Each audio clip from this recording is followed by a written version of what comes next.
your glass up high. Turn it up, it's time. Tall boy on the line. Everything will last. Raise your... Welcome back to episode 245 of the Tall Boy Radio podcast. And as we always say, who knows where it goes when the beer flows? Well, it is flowing back to one of our favorite cities tonight, New York City, with one of their finest joining us.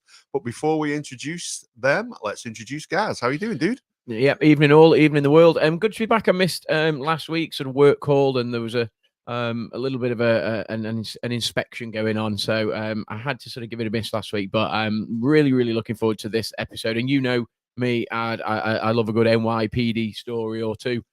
So absolutely delighted that we've got this guest on with us tonight. And as I said, looking forward to hearing some stories and talking about the book that is out that has been written. So yeah, let's go. Indeed. And without further ado, we're going to introduce another New York City police officer. You, as Gaz said, you know we like them, who's written another book. So this is it here in my hand, Gaz, if you wanted to hold that up to the camera. It's called 20 and Out. Marique, did you want to say hello and tell us a little bit about yourself? Hey guys, how's it going? Thanks so much for having me on. I greatly appreciate it. It's an honor. I guess I would start off, most people know New York City, right? Even no matter where you are. I grew up in a smaller town outside of New York City, just outside of Queens, on Long Island. I went to school in New Paltz, and then I decided on a very late night, with no direction, no idea what I wanted to do. My buddy was like, "You should be a cop in the city." And I was like, okay, why not? I got nothing else going on. Let's do it. So I went back home and I took the civil service exam, and I went back to school at John Jay College of Criminal Justice in Manhattan, and waited to be called while I got my bachelor's degree. And I went into the police academy in July 1st of 2002. And then it was a wild roller coaster ride from there. And it was the best 20 years probably of my life. Very exciting stuff. Wow. So, yeah, that is pretty cool. I mean, strange time to be joining at the New York City Police Force, I guess, just a short while after 9/11 had just happened. Was that a part of it? Did you want to contribute? Did you want to be part of that?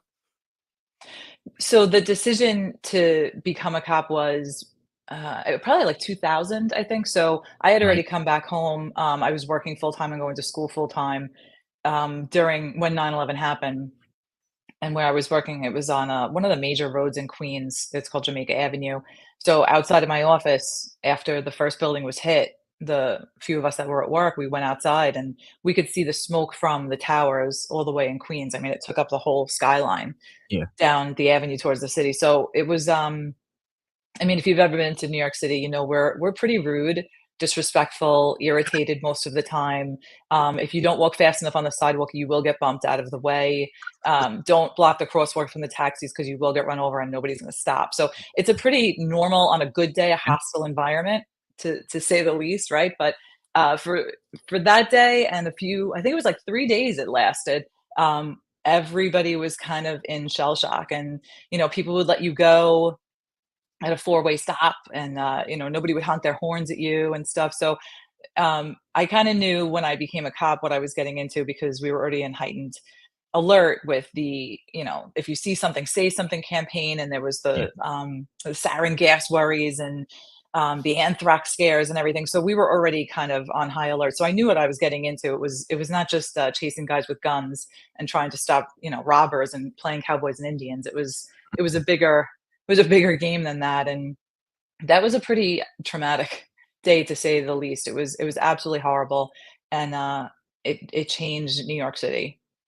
Well, you say it changed New York City. I remember exactly where I was when it happened, and I was teaching down in Oxford. It was my first teaching post, and I remember that there was whispers that something had happened, and we weren't really too sure what it was. And people were saying, "Oh, there's something happening in America," and our language teacher had a couple of different sort of foreign channels, and one of the channels they had was CNN. So she'd got CNN, and obviously they were covering it like all the other major networks.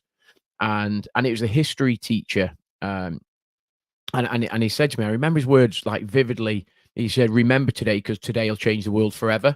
And that's exactly what he said. And I've got chills now just remembering that he'd actually said that.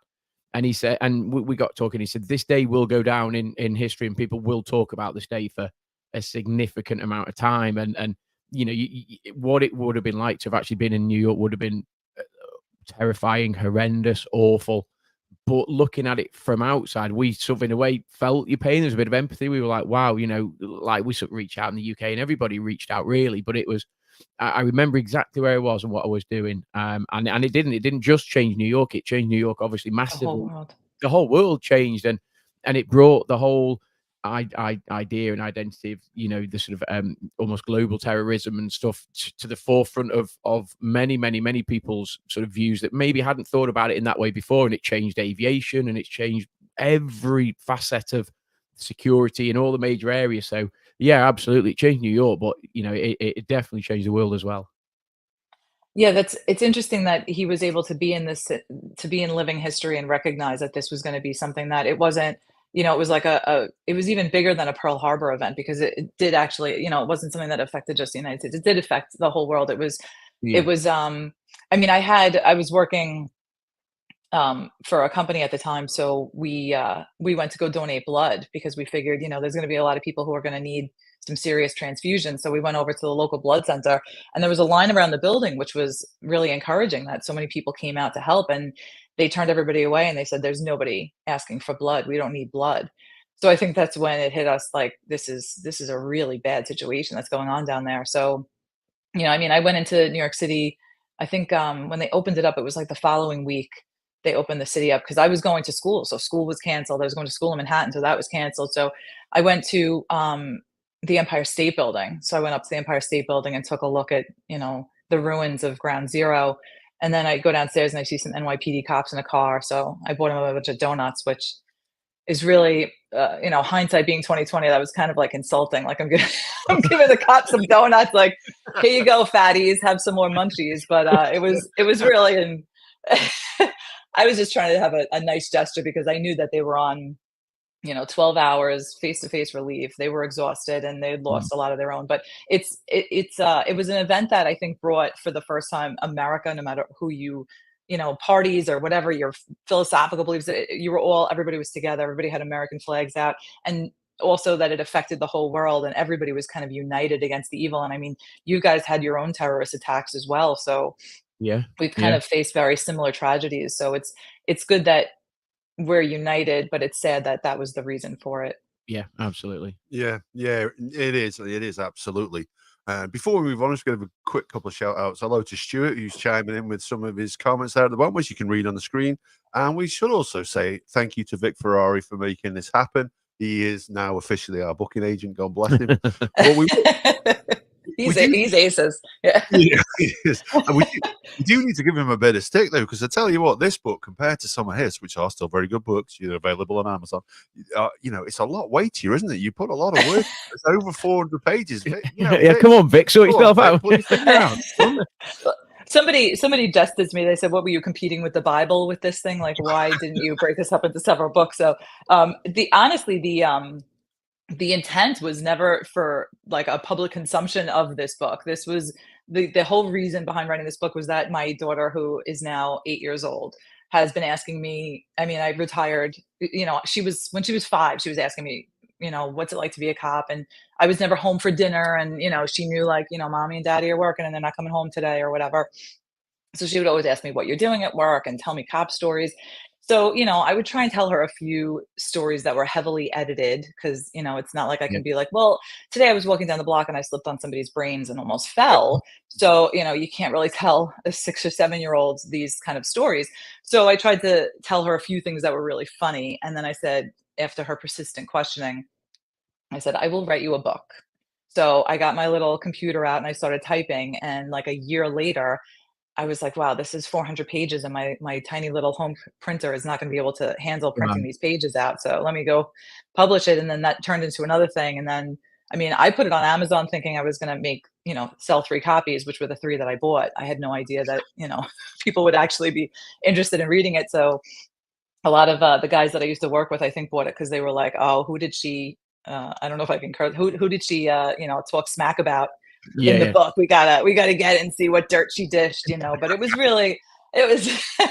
I was, I am very loyal to the NYPD. They gave me everything that I have. I love that police department. The training they provided was great. So it was just really just about the jobs that I went to and the chaos, and also some of the inner city problems and potential solutions that maybe could help everybody kind of get along instead of this animosity towards the cops. I mean, granted, some of us are jerks, Well, I mean, was there any, and I suppose in a way you hope that there isn't, but what I was going to ask was really, was there any sort of animosity from ex-colleagues? And I'm not saying that you wrote about them in a negative way, but was it so widely received positively, or were there one or two people that sort of either weren't happy with what you'd written or the outcome of the stories, or how did that go? Well, if they didn't like it, I haven't heard it, which is Right. Well, that's a good a thing. good thing. So yeah, so thank you to those who didn't like it because I appreciate it. But no, actually, it went like wildfire. People were texting me like, "I heard you wrote a book. Where is it?" And I'm like, "Well, it's still in the editing process, which is like a Yeah. 7-year affair." So no, it was the guys that I work with were great guys. We were in the trenches together and we've been through a lot, and they were very supportive. I mean, some of the things that some of the guys that I work with actually brought tears to my eyes of things that they said or wrote to me or whatever. So they're great. They're they put up with me for 20 years, first of all. And then, but they're great guys. That's cool. That Yeah. is cool. Yeah. So which Yeah. departments were you in then, if you don't mind us asking? No, so all right, so it's kind of like confusing because you have the New York City, for those who don't know, is broken up to 5 boroughs. So you have Queens, Brooklyn, Manhattan, which is the city, the Bronx, and then Staten Island. I still don't know to this day why you call the Bronx instead of just Bronx, but that's what it is. So those are the 5 boroughs. So, and then you have the subway system, which is called transit, and then, or I think the underground for you guys, right? And then we have the housing projects, which is called housing.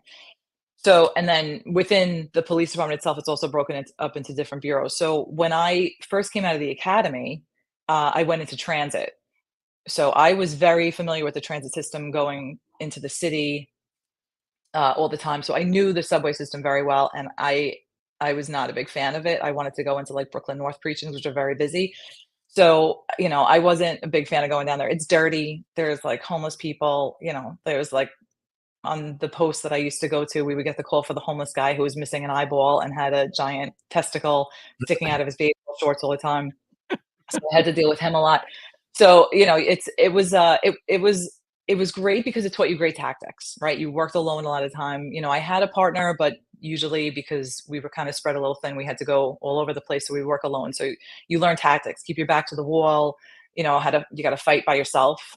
Sometimes the radios didn't work. Yeah.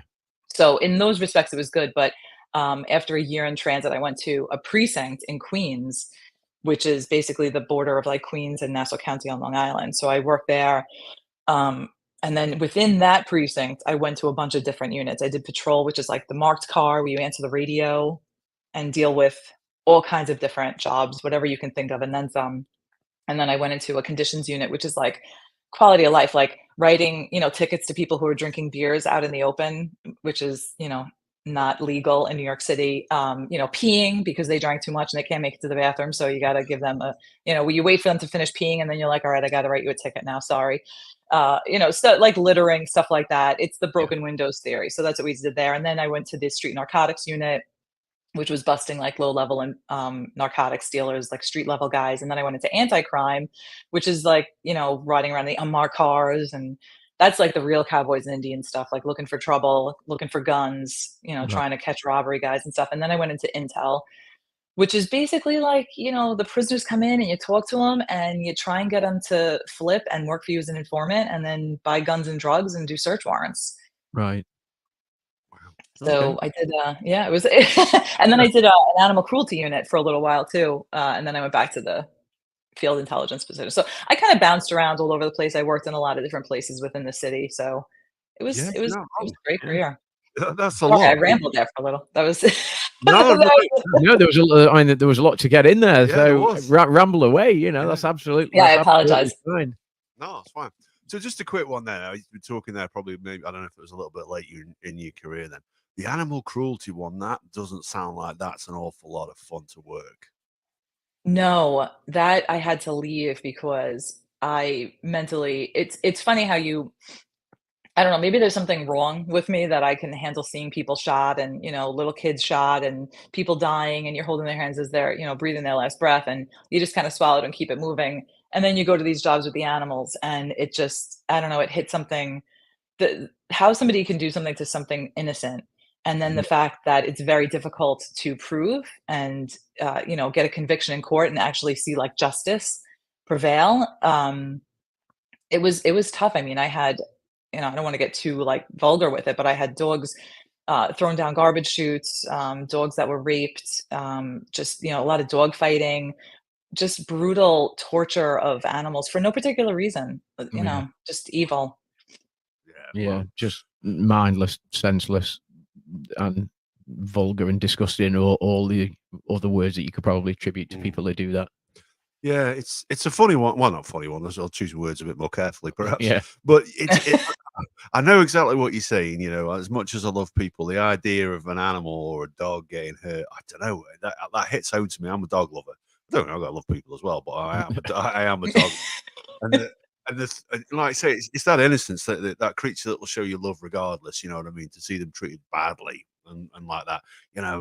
Did you see much of it? Not see much of it, but did you come across much of the dog fighting or cockfighting or anything like that? Yeah, the dog fighting is actually more of a massive ring than I had even thought. In my mind, it was like, like a 1600s thing with like, the old school, like the dark alleyways and stuff of whatever. But Mm. it's actually, it's a very lucrative, um, organized ring of individuals who will cross gang borders. They will cross race. Like there's no like defining thing that only certain people do. It Yeah. crosses all barriers. Different gangs who are violent towards each other will come together to fight their dogs to make money. Right. So it's strange that you see it, but it's incredibly organized. It's very well orchestrated. It's very difficult to penetrate, and it's hard to see because the dogs that don't wanna fight, they don't really necessarily have a good life. They're Yeah. either their teeth are taken out and they're used as, bait dogs that basically is used to train the fighters, or they're just drowned or electrocuted or something. It's just the Wow. whole procedure of it is just it's not like, it's nature and 2 animals fight and that's what happens. That's not really how it works. It's kind of I mean, even the cockfighting, yeah, roosters will fight in nature, but when you put like a metal claw that's sharpened on them so that they can hack each other to death, that kind of tips the scales. And Yeah. it's a brutal thing that just shows the lack of humanity, and it kind of it, you kind of lose faith in people. It's like, man, Yeah. there's a lot of people that suck out there that can actually like watch this happen and claim to love these animals. And it's just, the dogs that are used for dog fighting, they don't get fed for 2 or 3 days. And then when they're trained, they get taken care of really well. Yeah. And then they get thrown back into a thing with no food or no water for 3 days. And, you can't even imagine the garages and basement hellholes that these animals are kept into. But luckily, there's a lot of people who do make calls. They do, notify the police that something is going on, and that's really how a lot of the tips that we got came in, is from neighbors or something who saw something suspicious and called on it. So I was grateful to them for doing that. Yeah. Yeah. I mean, I suppose if there's like most things in it, and again, it's horrible to say, if there's money to be made out of it, then people will abuse that, and there's right ways of making money and there's wrong ways of making money, and unfortunately, some people take the wrong choice and make the wrong choice, but as you say, I suppose you're just thankful that there are some good-willed, good-natured people out there that they see something, they report it, you can follow up on it, um, and people will do the right thing, and they will try and sort of let you guys know, and you guys can go and deal with that. But yeah, the depths of sort of human depravity are sort of yeah, that doesn't quite sit right with me when you're talking about animals. I would be very much like yourself, and not I wouldn't be able to. Yeah, I suppose I could work in because I think I'm doing good and I'm trying to save some of the animals, but then after a while, I suppose it would perhaps wear me down a little bit. I think, and as probably like yourself, would sort of get out of it really when you can. Yeah, I mean, the running joke for me was if there was a person and a dog in the roadway and somebody was gonna hit them with their car, I would save the dog before the person, and I Yeah. was like, "Yeah, I yeah, probably." Yeah. Maybe nudge the person out of the way as I'm going to rescue the dog, but yeah, Exactly. I would err on the side of the animal, which is, you know, that's just my nature, so, yeah, I didn't last too long in that unit. I trained a lot of cops in how to investigate the fighting, which made me feel like I was serving a purpose greater than myself, that I can help other cops to, you know, investigate this stuff. But that was kind of a dark period in my career where it was depressing, the stuff that I was seeing, and I wasn't able to make amends for it in my head because I'm like, okay, I have all these animals that are being abused and nobody's going to jail for it. This Yeah. is not fair. So, but you know, No. there were And this funny times too. So, you know, you have to make the best of it. And that's I you know, I seem probably inappropriate sometimes when I joke and laugh at things, but it's the survival instinct of just figuring out a way to laugh at the most disgusting things that normal people find disturbing, but And that's then it just must be really difficult just, you know, Vic said sort of similar, you know, I find it hard to put myself in a situation where you're dealing with something almost as a day job, and then so you go home and like, how do you not then think about that 24/7, you know? And that's something that I've always sort of found hard to comprehend in sort of cops is almost, and you don't quite do a 9 to 5 and you punch your ticket and then you leave, and then, you know, but like when you get to a certain level, and it might be homicide, it might be, it could be, you know, animals. How do you leave that behind and go and home and have you know, a Sunday afternoon beer or a roast or a barbecue or whatever? Yeah, how does that work? Because I really struggle with how you would not let that play on your mind all the time. yeah, well, with the animals, I wasn't able to do that. You know, Yeah. even like my husband was like, you're actually getting depressed. Like this is becoming obsessive to you. You're working and when you come home, you're still working and, you know, Mm. like thinking about ways to solve the case and, you know, get the guy to admit what he did and stuff. So but everything else, I think once you see it enough, it just kind of it's so prevalent, the violence and whatever. It's just like, okay, you go home and I mean, I had for most of my career, I had like a 10-minute commute. So by the time I got home, it was like, all right, I'm gonna hit the treadmill and just burn off the, you know, 10 hours of work I just did. Yeah. A lot of cops open up the beers, which can go the wrong way sometimes, but Yeah. usually, I mean, I would work nights a lot. So we would do 3 in the afternoon to 11:30 at night. So, I mean, normally, if you got off at a regular time, you were lucky. You almost always got stuck at work for one reason or another.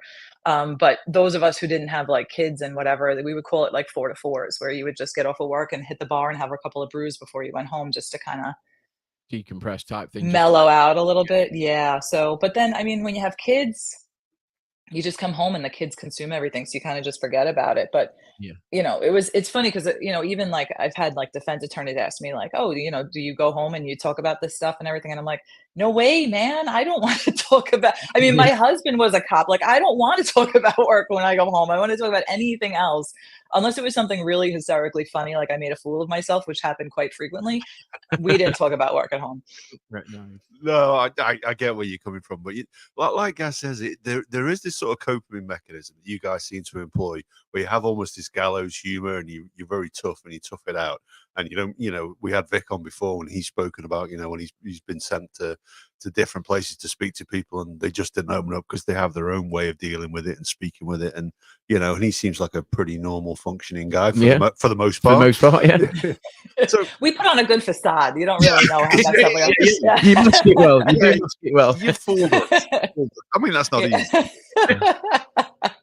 You know, you put a couple of brewskis in us, and then you know, out comes the stuff. But even the most horrific things, it's like you joke about it, and Yeah. it's hard too because even if you're at a scene and like you know you got somebody who's like bleeding out, and you see the heavy red blood, and it's like, yeah, he's gone, he's dead, you know. And it's such a crass way to talk about it, but it's like, well, you know, this is what happens. So you just Yeah. kind of Yeah. So you mentioned going home and like, and listen, I know what it's like as a parent. Gaz knows what it's like as a parent. When you get in, that's it. You don't have any choice, even if you wanted a bit of time to yourself. It ain't happening. But you know, how much did that change your perception of the job? Like I say, you guys can be fairly cynical by nature, which I suppose you have to be. How did becoming a parent change your perception of the job and the role that you did? um well, you know, I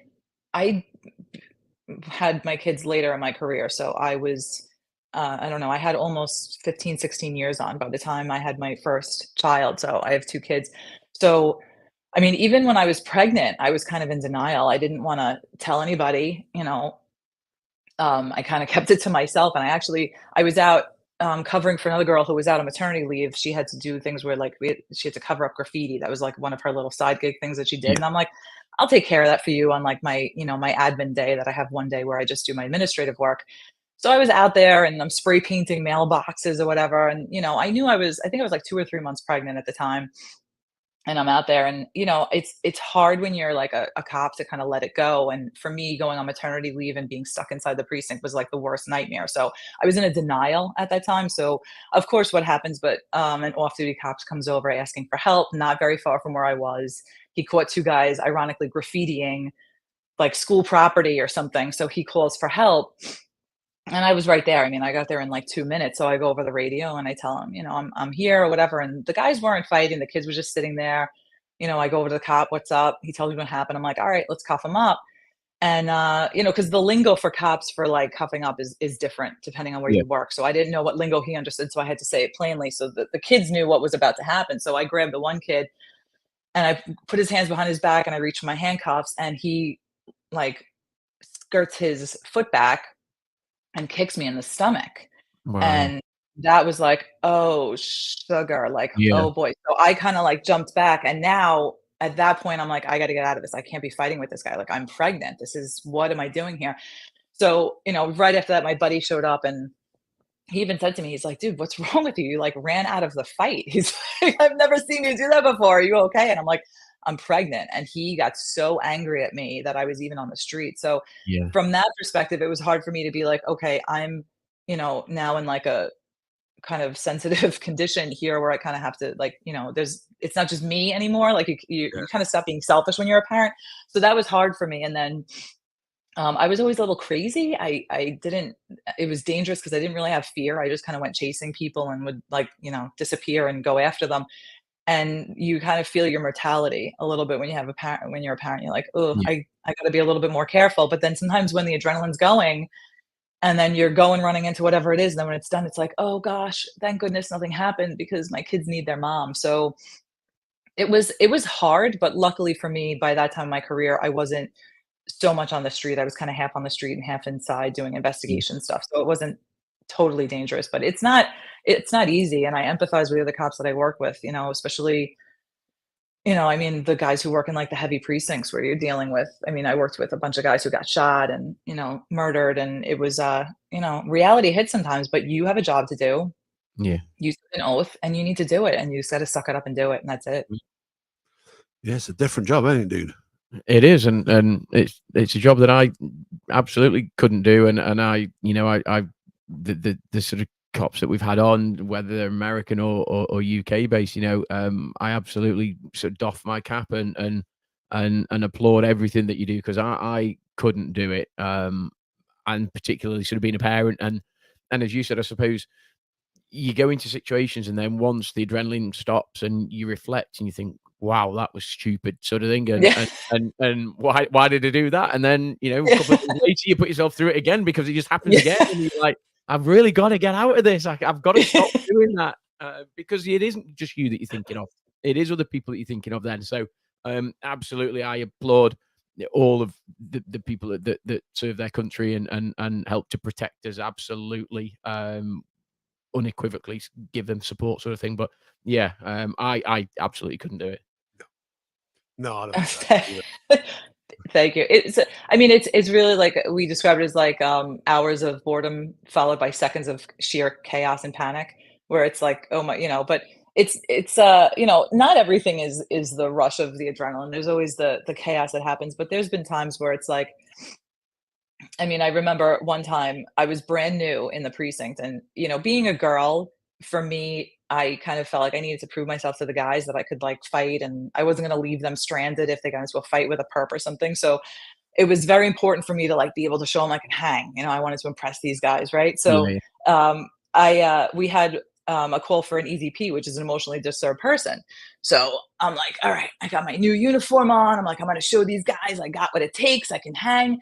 So I get to the house, and basically, this guy who was from Ireland he had a mental episode, took a knife out and chased his family around the house with a knife. And, so the family was in the back and they were cut up a little bit, nothing crazy. So he's in the chair and he's handcuffed. And the senior cop looks at me and he's like, rookie, stay on the EDP, just keep him seated. He's calm. I'm like, I got this. This is the easiest job in the world, right? So he's like mumbling to himself and he's like, oh, for fuck's sake, And I'm like, oh, you're from Ireland. And he's like, oh, I'm from fucking Ireland. And I'm like, oh, it's a fine day. And he's like, yeah, fine day. Where are you from in Ireland? And I'm like, oh gosh, I didn't want the conversation to go there. So I'm like, okay. So I'm thinking back to one of our favorite bars that we used to go to was an Irish bar, and they would have like the map of Ireland with like the counties on it or whatever. And the only thing I think of was County Cork. So I'm like, oh, I'm from County Cork. Now, I mean, I've been to Ireland once. I have no idea at this time where that is. So I'm from County Cork. And he's like, I'm from County Cork. Where the fuck you at from County Cork? And I'm like, oh, shit. So I'm just sitting there. And now I'm sweating. Because I'm like, I don't know anything about. I don't even know where. I'm like, is it near Dublin? I don't even know. So I'm from the north part, and he's like, the north. You're not from Ireland. You're a bloody imposter. So he starts jumping up and down, screaming, imposter, imposter, cursing me out. And so now everybody hears the commotion in the back. So all these senior cops come running forward because they think I'm like fighting with this guy who was completely calm and normal when I got there. And now he's jumping in his chair, handcuffed down. She's an imposter. She's not from Ireland. She's a liar. His face is red, spitting everywhere. And they just look at me and they're like, get out. Just go. Just get out. And I was like, I'm really sorry, guys. I tried. So, the other guy, they're like, your accent is horrible. Don't ever do that again. And I'm like, yeah, I tried. Brilliant. To be fair, it was a good accent. Yeah, absolutely. I'm just curious to know whether the guy that's sitting in the chair had ginger hair. That's all I'm worried. No, he had no hair. Yeah. Okay. Yeah. But I was very embarrassed that day. So, it's not all like depressing, and most of the time it's not even like we have to work at making it a funny situation. It's legitimately hilarious because either we made a fool of ourselves or, something ridiculous like that happened and, lives on in infamy. Yeah, I mean, we've seen it like with Vic's books and your book, like you say, that there are, gee whiz, there's a lot of funny stories out there. So, you know what I mean? That does, it does restore your faith in humankind a little bit. There are those humorous stories to be found in some of the bleaker situations. So you mentioned there about, weaponry. And I bet this is a question you get asked a lot. I don't know if it's, by Americans, but certainly by us English folks, always fascinated by guns and stuff like that, because it's not something that we really encounter in the UK. Did you have to draw your firearm much, and did you ever have to discharge it? I drew my firearm twice intending to shoot. I've never shot anybody. I kind of, I for anybody who wants to read my book, I put right at the beginning, I'm like, I never shot anybody. So if you're reading this book to hear about, shooting or something, you don't even have to bother reading it. Like, don't waste your time with this half of, the longest book in the history of mankind here. But, so, to save them all the trouble. But yeah, so twice I pulled it out. One time I was dealing with another EDP who had a knife, and he greeted me at the top of the stairs with a knife pointed at me. So, we were in a standoff there where I'm pointing my gun at him like, this guy's going to just stab me in my eyeball and that's going to hurt. And then, like my makeup's going to run and this is just going to be like a really bad scene. So, so that ended really well. I used one of my karate moves that I just learned on him and it didn't work. So that failed miserably, my leg sweep karate move.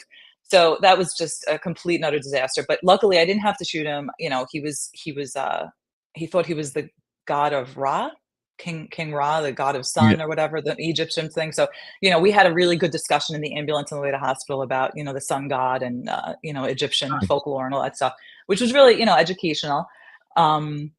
So that was the one time that I was fully intending on shooting somebody if he made a move to come down the stairs, because I was at the bottom and he was at the top. And I was like, this is tactically the worst scenario that I could possibly be in. But so that worked out. And then the other time that I had pulled it out, I mean, you do your thing where like you're going through a house that there's a burglar in or something, you kind of pull it out and you're just waiting just so you can take it out faster. But I always found taking it out was a hindrance, because if you're not going to shoot somebody, now you have to put it away, and that takes 2 or 3 seconds to put it away. And now, when your hands aren't free, if you're not going to shoot somebody, or you don't have deadly physical force being presented to you, I really didn't really like to pull it out. But the other time was my boss and I, when I was in anti-crime, pull up to a car that's on the side of the road, and we get out. And I'm sure, like, talking to Vic and stuff, he's told you, like, for cops, when something's wrong, there is not any articulable way of explaining that that it's wrong. You just look at Yeah. it and you're like, that's not right. Something's wrong there. So we get out, and they have this look called the "oh shit" look. So sorry if I'm cursing, but that's No literally curse what we way. call it. That's So I've been trying to hold the F-bombs, and it's no, that's very fine. difficult. The more beer I have, the more likely they are to slip out. So I apologize ahead of time. But so he gives us the "oh shit" look, which is basically, depending on how savvy the perp is, it's either a split second of the deer in headlights look, or the completely face dropped, frozen up look. So he gives us the split second "oh shit" look. So my boss and I see it. So, we jump out, and I look on the passenger side of the car, because, like, in America, the driver's on the left side, not the other side. It's the reverse of you guys. So I see on the passenger side of the car, like a kilo of cocaine on the floor. And I'm like, oh gosh, because you have to assume this guy's got a gun too, because if he's having that much weight, he's going to have a gun on him. So I'm like, this is not a good thing. So I said to my boss, I'm like, rip him, which was like our terms for, like, rip him out and cuff him up. And it's awesome, because he has no idea at this time what I saw, but just by telling him that, he knows something's wrong, and we got to get this guy locked down. As soon as this guy hears that, he throws the minivan and drive and takes off. So we have, like, this whole pursuit in rush hour traffic in New York City, which is a complete nightmare. He hit, like, a bunch of cars as he's fleeing from us, and going through gas stations to make turns, and driving around cars, and meandering around semi tractor trailers on the Belt Parkway. And it was like the chase of, I don't even understand how this guy is maneuvering through this traffic, but I'm on his tail and I'm following him. And he makes it for a side street, and he takes off. He guns this thing. So the side street was kind of hilly a little bit. And there were, like, 2 stop signs all the way to the end of the road, which ended in a T intersection and then a soccer field. So he hits the gas and gets so much speed that he hits the bump, goes up in the air, and slams on the ground. And sparks are flying up from his car. And now I'm kind of, like, on his butt, but I'm like, I'm going to get T-bones, because it's always, like, the perps who get away and the cops are the ones that suffer the most damage. I will bleed out from a paper cut, but a perp gets shot 10 times and he'll be fine. Yeah. So, it's like, there's the thing of, like, I can't get him good away, so I have to stay on him. And are the intersections clear, so I don't kill somebody while I'm driving through here at 90 miles an hour? So he hits a metal barrier and then a fence, and ends up on the soccer field. So he gets out of the car and tries to run. We get out of the car, and this guy was just made of steel. He was feeling no pain. We were doing everything we could. Again, my leg sweep failed. The side knee kick failed. Full-blown punching kicks. He's just, like, checking us back or whatever. And then my boss fell, and he ended up on top of him. And I just saw him with his hands on my boss's neck, and I just drew down on him. And I'm like, get your fucking hands off my boss. Get your fucking hands off of him now. And I was ready to shoot him. I had my finger on the trigger. I'm like, I got to kill this guy. But then I'm thinking to myself, I mean, granted, it was probably like 2 seconds, but it felt like, 37 minutes of processing. And I'm like, what's going to happen is I'm going to shoot this guy, and the bullet is going to bounce right off of him and hit my boss. And then I'm never going to get a day off, because my boss is going to be like, you shot me, you're done. So I'm going to be, like, on a foot post in February, freezing cold on the bridge. I'm like, I can't, I don't know what to do right now. So luckily he let go, and I didn't have to, I didn't have to shoot him, which was awesome. So he goes running back into the car, and he reaches over to try and grab the kilo, because he wants to break it open to shake it out to get rid of the evidence. So now we have nothing. So I was like, well, screw that. So my boss is fighting with him. I'm fighting with him. I'm like, this guy just felt no pain. So I'm like, I'm going to run around to the other side of the car. So I run around the front engine of the car to go on the passenger side to grab the kilo. So at least I could safeguard that. And as I'm in front of the engine, I hear the engine rev. And I look up, and I just see him, and he's gunning the engine. And the only reason why I didn't get completely smushed by that car is that his axle broke when he ran through the fence and the metal barrier. Otherwise, I would probably be dead. So I was like, thank goodness that happened. But in any case, it took like 6 cops to get that guy down. It was like the guy just felt no pain. So he was wanted in a bunch of places. He had broken, like, a state trooper's arm in Pennsylvania. he was a big time drug dealer, but we got him with that kilo, which was really good. And you know, we didn't get dead, which is always a positive, and I didn't have to shoot him. So Was a it's good a day. win-win situation. Always a good day. Yeah, absolutely. yeah, Hey, what one perp locked up, but didn't have to shoot him, and I didn't really get hurt in the process. Happy days. yeah, yeah. My boss doesn't hate me for the rest of my life, so it's a good thing. That was a bonus. It was a bonus. That, yeah. Wow. I mean, it's a different life, isn't it, dude? It's Yeah, it's one we can't relate to. Do you know what I mean? Our idea of, you know, of the police force in America like that, we get our ideas from, like I've said before, from things like TJ Hooker and stuff like that, which, you know, those shows we know are some distance from reality. But when you hear those stories, you say, okay, it blows your mind, doesn't it, yeah. dude? And it's, as I say, that there's always that sort of reality versus TV fiction type thing, and while some of the shows are you know, quite sort of humorous in the way they portray cops, you know, there are some out there that sort of attempt to portray them in a semi-serious way. But even that, you know, from talking to the likes of yourself and the likes of Vic and others that we've had on, it absolutely is like a million miles away from reality. And I can't imagine, and it might not be every day, but certainly there will be times in your career where, you know, you are in genuine jeopardy and genuine danger, and there is that choice between either I'm going to have to hurt him or they're definitely going to hurt me. And I, you know, I'm a lover, not a fighter. I'll run the other way if there's any sign of sort of trouble type thing. And I just can't imagine putting myself in that situation. It just, I'm just not made up that way. So, I mean, as I said earlier, you know, I can't imagine sort of almost going out day after day thinking that not quite this is my last day sort of thing, but, you know, potentially I could be in a situation where I am either going to have to hurt somebody or they're going to hurt me. Yeah. Yeah. You don't really think about that. That's not like an everyday thing. I mean, when I was before I even had kids, I was like, "Let's go get them. Let's take them down, you know, let's run these streets." You know, it was Yeah. like you didn't even think about getting hurt. I mean, like I said, I've done so many stupid things where it's like, you know, I'll be fine. You're like you know, you're the Terminator. You can run through fire and come out Yeah. unscathed. So, Yeah. but yeah, it was kind of stupid. I was really lucky, you know, that nothing really serious happened to me. But it was it's funny too because sometimes you have there's a different like status of perps where you have like the perps who will hurt you and will shoot you and they just don't care. They just hate cops and they're going to kill you if they have the opportunity and that's it. Yeah. And you got to hope you don't run into those guys. That's just it doesn't matter your tactics. It doesn't matter how prepared you are for it. If you run into one of those guys, you're done. But then there's the perps that like you know, it's like, okay, cuffs are on and that's it. Like, I got you. And, you know, today I'm the dog and tomorrow I'll be the hydrant and you'll get away with it. And, you know, it's a weird understanding between some perps where it's like, okay, they get it. It's like, okay, they got me and they give up and that's it. And, you know, a Yeah. lot of the perps I would run into regularly, I had a good relationship with them. It was like, you know, they'd be like, yo, what up, Mons? I'd be like, what up, kid? You dirty today? No, I'm not riding dirty. All right, bro, I'll see you tomorrow. Yeah. Yeah. Yeah. I need some overtime. Help me out with, you know, a couple of bags of weed tomorrow. So.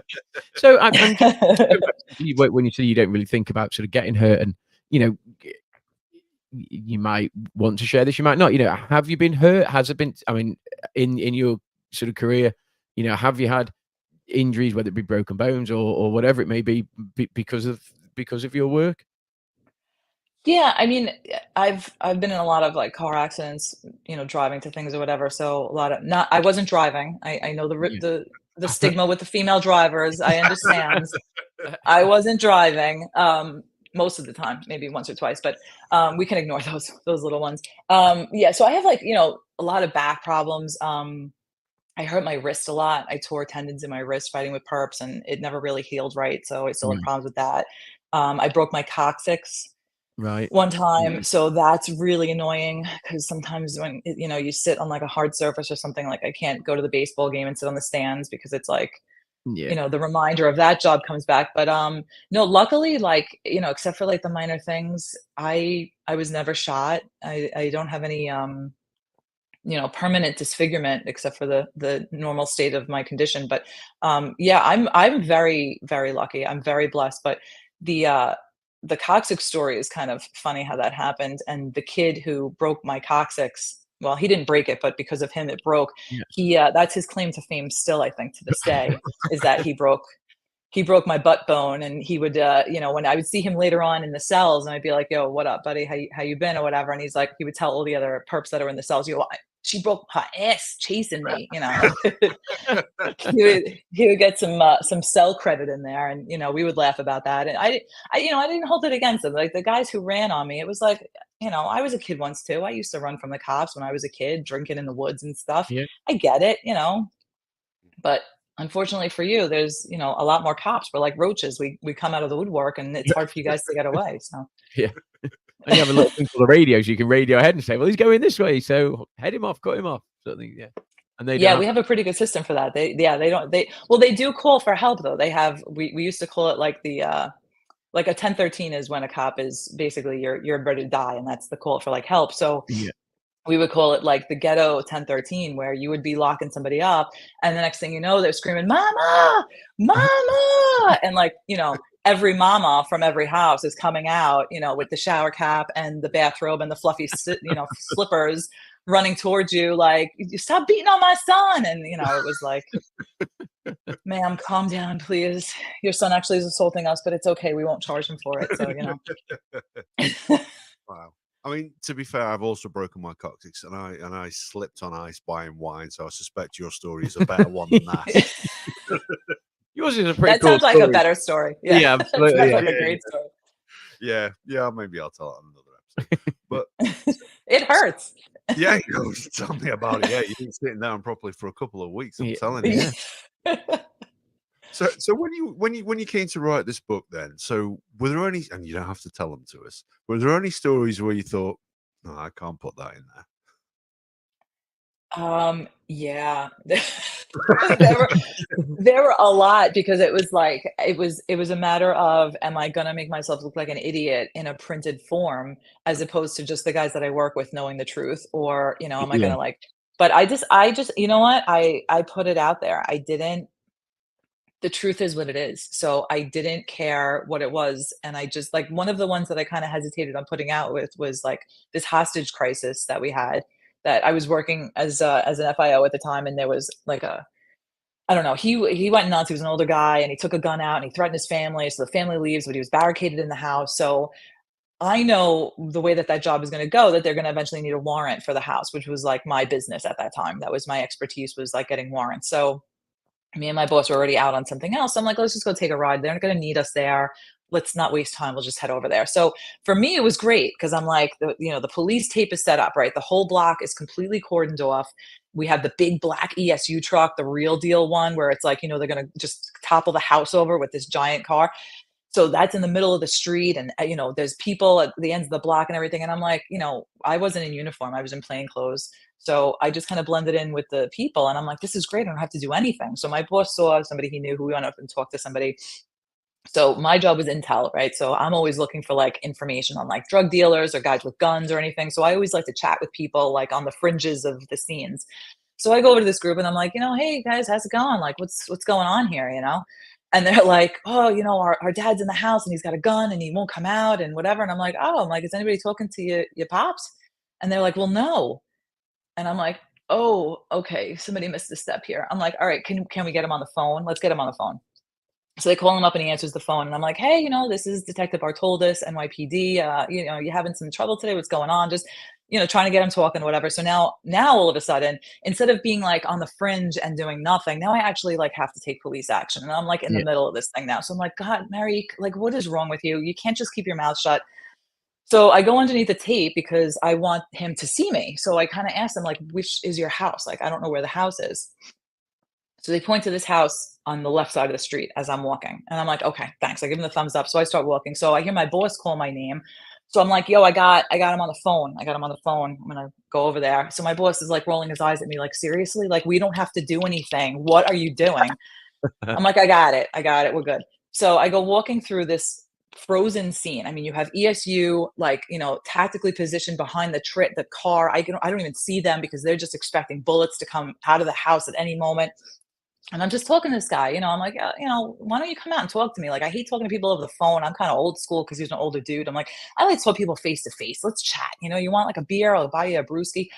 So I'm like, come on out. So now I'm facing the house across the street, and I have my back I'm behind the car, the black ESU car, right? So I'm facing this house, and I hear somebody yelling at me at the end of the block, and I look at the end of the block and I see my anti-crime guys. So I'm like, "Yo, what's up?" I'm waving to them, and they're waving at me, and I'm like, "Yeah, what's up?" I'm on the phone, and then I hear my boss yelling my name again, and I'm like, "Bro, I told you I got this. I'm on the phone with this guy." And then I hear somebody behind me yelling my name, and it's one of the ESU guys. I worked with him as a cop, and he's like, at the door, like gun out, ready to go. And I'm like, "Yo, what's up, bro? What are you doing?" He's like, "Take cover. This is the house." And I'm sitting there and I'm like, "Oh, you moron. You've got to be kidding me." I just walked into the middle of a completely frozen scene. Everybody is, undercover, tactically positioned. And here I am in the middle of the street with my back to the subject location. So this guy could really take a shot at me at any time. And I'm like waving to everybody as if I'm like, on the red carpet. So the ESU captain was very nice to me. He's like, "Detective, come take cover." And I'm like, "All right, yeah, this is so embarrassing. What an idiot I am." So it was, so like stories like that where it's like, do I really want people to know how I messed up so bad? But I mean, it worked out. I got the guy talking. He voluntarily came out, so that, there was no chaos, and we got him, and we got the gun, and everything was fine. But I'm like, do I want to memorialize this in a book that says like, you really did a smart move there? So I said, "You know what? To hell with it. I don't care. I'm putting it in there because it's hysterical, and people make fun of me all the time, Nice. still to this day, for it. It's all good." You got to Nice. laugh at yourself, right? Hey, if you can't laugh at yourself, then other people probably will. So, well, certainly to me anyway. So, you got to laugh at yourself every now and then. So, Yeah. 100%, 100%. So the cover image then of the book, Gaz, I'll pass it to you now so you can hold it up to the camera for those watching on video. Did you want to tell us about this photograph on there then? Tell us, it's an interesting cover. In terms of 20 and out, that looks like somebody who's done 20 and is ready for the out. Is that right? Yeah, I mean, you have a lot of pictures of cop stuff. So that picture was taken of me, and when I was writing the book, that was the only picture that came to mind that would be a perfect cover. So on that particular job, I'm actually airing out my armpits, which is why my arms are like that. And because I was just, you can't see from the nice dark blues, but I was drenched in sweat. We had a search warrant. It was during the George Floyd riots, so everybody had to be in uniform. So I was pissed off because I was in uniform, which for some reason is always hotter than jeans and a t-shirt. I don't know why, it just is. So I was already hot. We had gone and done a search warrant, and the house was about 99 degrees. We couldn't open the windows. There was no air conditioning, and they found, I was working with two other guys, and we found the gun. And I stuck my head in the freezer trying to cool off because I'm like, I am just dripping sweat. My makeup's running. This is like, I'm so tired of doing this. I'm just burnt out from it. So I'm like, you know what, guys, I'm going outside. I can't deal with this anymore. So I went outside, and a buddy of mine that I work with took the picture, and he was laughing at me because he's like, "You just look so miserable." And I'm like, "Well, yeah, I mean, I am miserable, dude. It's like I'm dripping sweat here, and I'm not." So those cargo pants where you see my hand is like grabbing something, they had little front pockets, and I have like this chapstick addiction thing. So I was like grabbing for like a chapstick, and I'm like, I could feel that it's melted. Like it was so hot that the chapstick melted. And I'm like, "You've got to be kidding me." So ironically, at that same job, this lady comes up to us wearing like a shower cap and her slippers or whatever. And she comes walking over to us, and she strikes me as the type of person who kind of is the nosy mommy of the whole neighborhood and knows everything that's going on. So that's my girl, right? Like she's the one that I want to get information from. So I wasn't sure she was going to talk to cops that were in uniform. So she comes over to us, and she's like, "What's going on here?" Whatever. And I'm like, she's looking at the other two cops, and they don't really want to talk to her or whatever. And, so I'm just like, all right. So I busted out with my accent, and I'm like, "What are you doing? What do you think about this neighborhood? Do you think it's safe to live? Are there any problems around here? What do you think about it?" And, she's like, "Oh, this is the safest neighborhood ever. There's no problems here." Meanwhile, in my head, I'm like, "Well, I know there's a shooting over here. That guy got shot. This guy's a gang member. That's a drug house. But, it's the safest neighborhood." So I'm like, "Oh," she's like, "Where are you from?" I'm like, "Oh, I'm from England. I'm from the Yards, Scotland Yards. It's the police force in England. And I'm here, working with my counterparts in the New York City Police Department, and, trying to learn, their ways and bring it back to England so that we can make our area safer. So, what do you think?" And she's like, "Oh, do you like it in America?" And I'm like, I'm looking at the trash covered street and the litter everywhere, and, like the outline of the dead body. And I'm like, "What?" I'm like, "It's a bit dirty. I don't understand why there's so much rubbish lying in the roadway. But, other than that, it's wonderful. The people are very friendly."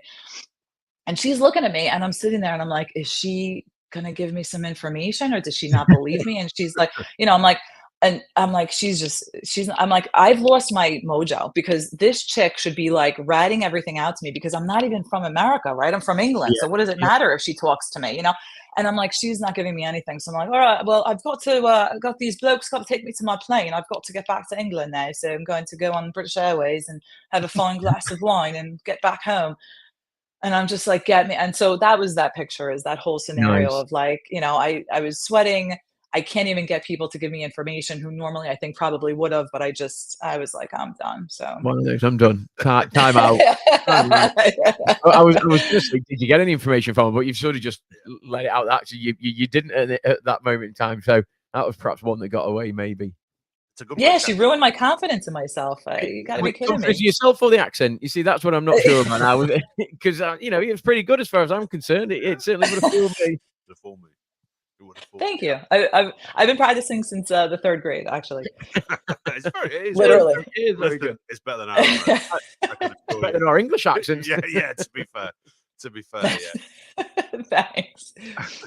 So one of the things that we love as well, when we're looking at, when all the cop shows that we've watched and we've enjoyed, we love stuff like stakeouts, and we love stuff when people go undercover. Have you got any stories about those kind of things you can share with us? I was a prostitute for a while. That was a lot of fun. That wasn't quite what I was expecting, but hey, you got to learn to live it somehow. We've all been there. I mean, you got to make your money when you can, right? Absolutely, so times out there. Yeah. No, so we had, it was called Losing Proposition was the operation that it was called. So you had to go to like prostitute school where they gave you, the NYPD, I have to say, has the most amazing training program that I've ever experienced. So somebody wrote a book of prostitution terms.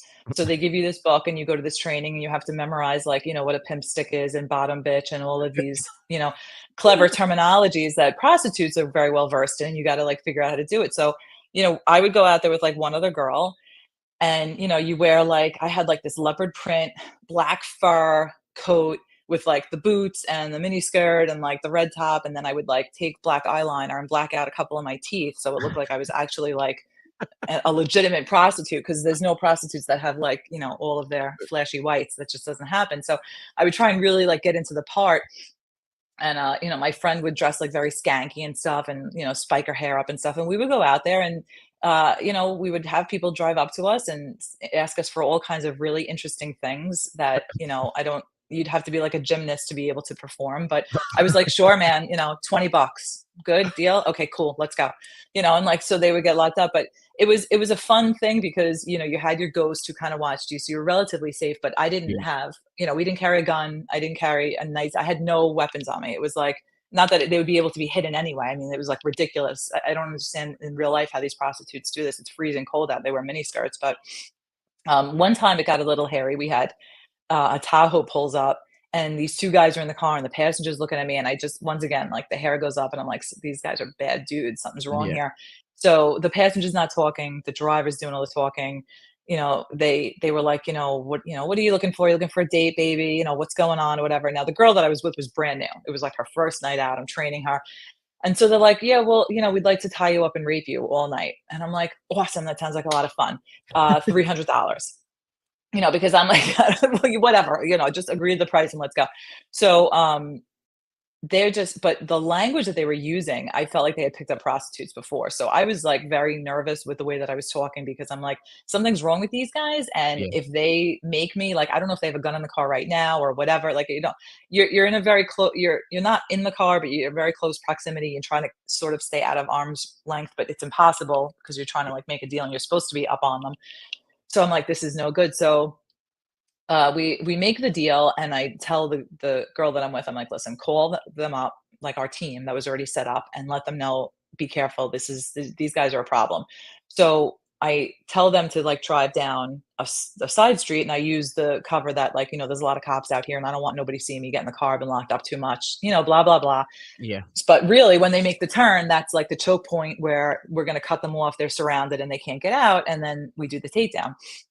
Well, the team does the takedown. I just, keep walking on the sidewalk with my feet aching at every step with these stupid heels. So they make the turn, and I'm giving the signal to let them know, like, the deal's done, take this guy down, and nobody's coming. So I Wow. keep walking and I'm still giving the signal, and it's dark, so I can't see the ghost, and I don't know what's going on. So I'm like, so I turn the corner and I see the Tahoe, the engine's running. I see them looking at me in the side view mirror, and I'm like, where are my guys? What is going on here? So I see the girl that I'm with go running across the street to go get the ghost to tell him, like, we got to do the takedown. And I'm like, she just left me. She just left me by myself. I'm like, this is going to be like single white female. Or we're going to hit this guy with like my 6-inch heel to defend myself because I have no weapons on me. This is like my worst nightmare. So I get to the car and they're yelling at me to get in. And I'm just like, my girl's got to call my daddy and make sure the price is okay. I'm going to be gone from the corner. I'm saying whatever to Yeah. stall. And all of a sudden, they all come in and they take it down. And I'm like, oh shit, yo, Popo. And I go like, running up the block or whatever. But it was a little hairy because I was like, these guys could basically just grab me right now and nobody would even know because my team is gone. So what happened was the guy that was watching us spilled his coffee in the Right. car. Of So course you did. he's burning his coffee. And then because he spilled it, his cell phone went. So when the girl was calling him, he couldn't find his cell phone. So, we were sitting there for like hours with like a couple of bodies. And then right when this car happened to pull up, that's when the chaos ensued and, Wow. whatever. So I was like, no more coffee on these operations. Nobody's allowed to drink anything. You're just going to sit there and watch. But when we got back to the precinct, these guys were, I don't know what they were up to, but they had like bulletproof vests, they had duct tape, they had a change of clothes, they had like they may have had a gun, but sometimes with traps, it's hard to find. So you got to really Yeah. rip the car apart. So, but I don't know what they were up to or, what they were planning to do with me. I'm so glad that I didn't have to find out. But yeah, so you never really, it's like, it's the same thing. It's like complacency and boredom and like, okay, here's another one. And then all of a sudden you get the real thing. And it's like, okay, you need to be on now. Yeah. But it was, you still laugh about it. Wow. Yeah, I'm glad you can laugh about it. I'll be shitting myself. I'll be honest with you. Yeah, oh my God. Well, but that was the beauty of it. You really trusted the guys you work with. Like a lot of people ask me, like being a cop, being a female, like were you treated differently? And it's like, no, there are no, like, there's no. I mean, I kind of touched on this in the book a little bit. Like, there's no racism, there's no sexism, there's no like, well, you're a Catholic and I'm a Jew, or there's none of that in the police department. It's like, if I call for help, are you coming? Okay, then you're good. Yeah. That's where the dividing line is. Like, so once you're able to show the people that you work with that, if it hits the fan and you throw down and whatever, then they give you the respect no matter who you are or what you believe in. Nobody cares. That's all ancillary stuff. It's so the guys that you work with, we you trust them with your life. So I was never concerned that, well, maybe for like a split second, I thought maybe they were like playing a joke on me and they're like, yeah, let's just see her sweat and see how long we can make her. Yeah. But scumbags. But no, it was but you trust the guys you work with your life. So it's not, and you work with each other so often that you speak each other's language, you know what the other people are thinking. Yeah. And they know what to do, they know where to be, they know what to ask, and everybody kind of shares the same brain and you work together. And it's so for that, it's like you're relatively safe for the most part because you got your boys with you. So you're And it's from the outside, it definitely sounds like almost like a brotherhood. I mean, you've done the training exactly the same way that they've done the training, so there will be no reason why you wouldn't either be able to support them or them support you in whatever situation it is, because you've gone through exactly the same training and you are as equipped and skilled as they are. So therefore, it's just sort of arms together and it's the brotherhood and what you do, I do, and me casa su casa sort of thing. Yeah, we go in together and that's what we do. And I suppose that's a great feeling when you sort of feel as though yeah, they've got my back, and if I'm in the situation, yes, I can rely on them. And similarly, you would have people relying on you. So that must be quite reassuring that you did have that sort of I say brotherhood, that camaraderie in there. Yeah. That must have been quite sort of reassuring, I suppose, that if you are in the situation, you have got people there that can back you up. Yeah, I mean, I remember the first time I had to call for help, I was fighting with a perp by myself in the subway, and the cops that came were the precinct cops. They were, the guys that I worked with didn't even get there first. It was the cops that were in the precinct that covered it. And I remember, and I mean, every cop will tell you this, when you're fighting with somebody and you hear the sirens in the background and you know that people are coming to help you, it's like relief. It's like you just got to hold on, like just hold on to this guy. Help is coming. But then that one time when I had all these cops running up the stairs, because it was the elevated station, running up all 4 staircases, just converging on me, picking me up, making sure I'm okay, grabbing my perp and, you know, making sure he's in cuffs and he's secure and like, you know, and then just leaving. And I'm like, it was a little overwhelming. It's like these guys just risk their lives driving 90 miles an hour to get here to help me, who they've never met, they'll never see again. And they just do it without question. And that's, you know, it just blew me away. It like almost brought tears to my eyes. And I'm like, dude, you got to suck it up, man. You're surrounded by a bunch of dudes. Don't turn into a girl right now. But it was, yeah, it's an amazing, it's almost sad that like normal, like everyday people don't have that feeling of like, Yeah. when I get on this radio and I call for help, help is coming without question. And, you know, they're going to make sure you're okay. And we're going to do what we need to do. I mean, when, you know, when cops get shot, even it's like, okay, close the highways down. Let's open up the route to the hospital. Let's make sure we get our guy to the hospital. And, you know, I mean, there's been times where you cops will throw the cop in the cop car. We don't even wait for the ambulance. Just get him to the hospital. And it is a really good feeling. But that's in New York City, where help is like 2 seconds away. I feel for the troopers and the guys who work in more rural areas where help is like, you know, 4 or 5 minutes away. It's scary. This is one of those episodes, guys. I don't want to draw it to a close, but we're there. Oh, we're sorry. No. I mean, literally, I've just looked at the time and it's like 1 hour and 6 in. I'm like, wow, it's 1 hour and 6 minutes. Like, geez, that's flown by. Yeah, it's the Italian in me. I don't shut up, so I apologize. No apologies. Absolutely, it's been amazing. Fine. Yeah, I don't want to draw it to a close because we have really enjoyed it. However, we do try and keep these episodes to around about the hour mark. So, for our listeners out there, can you tell them where they can pick up your book? It's 20 and out. It's on Amazon. There's a free preview, so you know if you don't want to commit to it, I understand. But it's pretty funny. It's very sarcastic, and I think you kind of get a behind the scenes look. And I hope that you enjoy it. And I thank you guys so much. This was a blast. No, I mean, Adam will say something similar. You know, the pleasure's all ours, sort of thing. You know, sometimes when you know you have guests on and you're not sort of quite sure where it's going to go, but obviously, you know, Vic is amazing and put us in touch and absolutely in no way have you sort of let us down, or our expectations have been exceeded. You know, you've been amazing. The stories that you've told has been fascinating and just given us an insight into what it was like, I suppose, behind the scenes and that sort of, yeah, you can laugh at yourself and you have to, but also the camaraderie and the brotherhood behind it has been fascinating for me. Yeah, absolutely. It has been a fascinating listen. Like I say, some of those stories, as funny as they've been as well, have been interesting for us because it's a totally different life to the ones we lead. And hopefully it's well, maybe it is, maybe it isn't. We never know, to all our listeners out there in the 67 countries who tune in. But, you know, it's a different life than they will have experienced, and they'll definitely take something away from this. One thing I would definitely say to them to take away is get yourself onto Amazon, order the book, because like I say, you know, when you look at it, 400 plus pages, it's value for money. It's absolutely, value for money. Yeah, absolutely. I tell you what, yeah.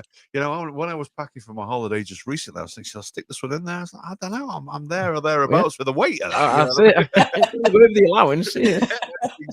Exactly. I'll find a lot of my books left over at the airport, I'm sure, because it just went over the weight limit. But yeah, it's short stories. It's quick. Yeah. No, I doubt it. It is an absolutely fantastic read. So, Marique, if you'd like to say your goodbye to our listeners. Thank you guys very much. I hope that you enjoy the book. I had a great time here. I hope it didn't offend anybody with my absolutely horrible English accents, but it was a pleasure. And thank you guys so much. No, absolute pleasure. Gaza? Yeah, just, you know, echo what I said sort of a minute or so ago. It's been our absolute pleasure.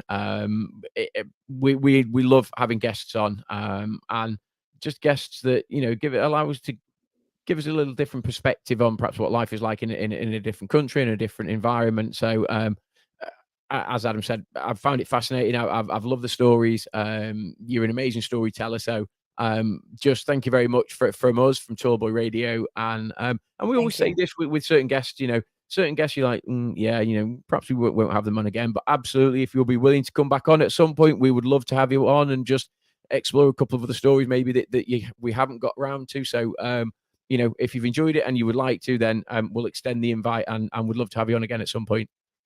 Absolutely, I would love to come. I have I got a couple of fridges full of beers to drink, so I'm absolutely ready to go. I had a blast with you guys. I only bought 2 and they're gone, so I'll have to remember next time bring 3 because Marique likes a beer when she's talking on the podcast. So that's always good. for all those guests out there that Gaz wouldn't have back, I'd still have you back. Really? All There's one I wouldn't. But nonetheless, yeah, thank you very much, Marique. That has been a fascinating listen. I hope people go out there. I hope they buy your book because I've bought it and I really, really enjoyed reading it. And, you know, Vic, you've got some competition when it comes to being our favorite guest. Absolutely. Our favorite NYPD detective and police officer. Yeah, absolutely. You know, Yeah. it's a close call now. It's a close call. Absolutely. You need to step it up. But nonetheless, we will catch you next week when we will be talking about something entirely different again.